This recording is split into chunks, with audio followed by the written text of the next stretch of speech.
भगवान शिव और मनोकामना पूर्ति की कथा। बहुत समय पहले एक छोटे से गांव में मोहन नाम का एक गरीब युवक रहता था।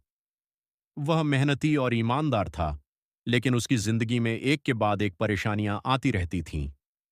उसके पिता बीमार थे, खेत सूख चुके थे और घर की आर्थिक स्थिति भी बहुत खराब थी। एक दिन गांव के एक बुजुर्ग ने मोहन से कहा, बेटा, पास के जंगल में भगवान शिव का एक प्राचीन मंदिर है।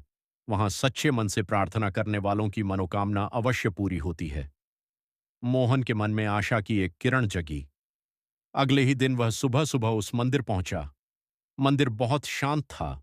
शिवलिंग पर जल चढ़ाकर उसने हाथ जोड़ लिए और कहा, हे भोलेनाथ, मैं धन दौलत नहीं मांगता। बस मेरे परिवार के दुख दूर कर दीजिए और मुझे इतना सामर्थ्य दीजिए कि मैं अपने माता पिता की सेवा कर सकूं। उस दिन के बाद मोहन रोज मंदिर जाने लगा। चाहे तेज बारिश हो या कड़कती धूप, वह कभी अपनी भक्ति से पीछे नहीं हटा। एक रात भगवान शिव ने उसके सपने में दर्शन दिए। उन्होंने कहा, मोहन, तुम्हारी भक्ति और सच्चाई से मैं प्रसन्न हूं। कल सूर्योदय से पहले नदी के किनारे जाना। वहां तुम्हें तुम्हारी मनोकामना पूरी होने का मार्ग मिलेगा। सुबह होते ही मोहन नदी के किनारे पहुंचा। वहां उसे एक छोटी सी थैली मिली। उसने सोचा कि इसमें जरूर सोना चांदी होगा, लेकिन जब उसने थैली खोली तो उसमें केवल कुछ बीज थे।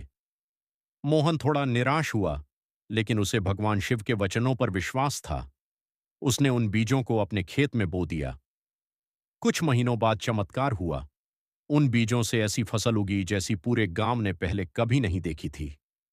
फसल इतनी अच्छी हुई कि मोहन की सारी परेशानियां धीरे धीरे खत्म होने लगीं। उसके पिता का इलाज हुआ, घर की हालत सुधरी और वह गांव के जरूरतमंद लोगों की भी मदद करने लगा। एक दिन वह फिर मंदिर पहुंचा और भगवान शिव को धन्यवाद देते हुए बोला, प्रभु, आपने मेरी मनोकामना पूरी कर दी। तभी उसके मन में एक दिव्य आवाज गूंजी, मोहन, मैंने तुम्हें धन नहीं दिया, बल्कि अवसर दिया। तुम्हारी मेहनत, धैर्य और विश्वास ने तुम्हारी मनोकामना पूरी की है। उस दिन मोहन समझ गया कि भगवान शिव केवल इच्छाएं पूरी नहीं करते, बल्कि सही मार्ग भी दिखाते हैं।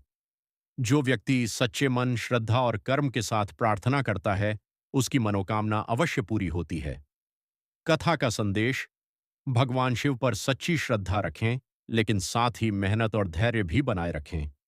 ईश्वर मार्ग दिखाते हैं।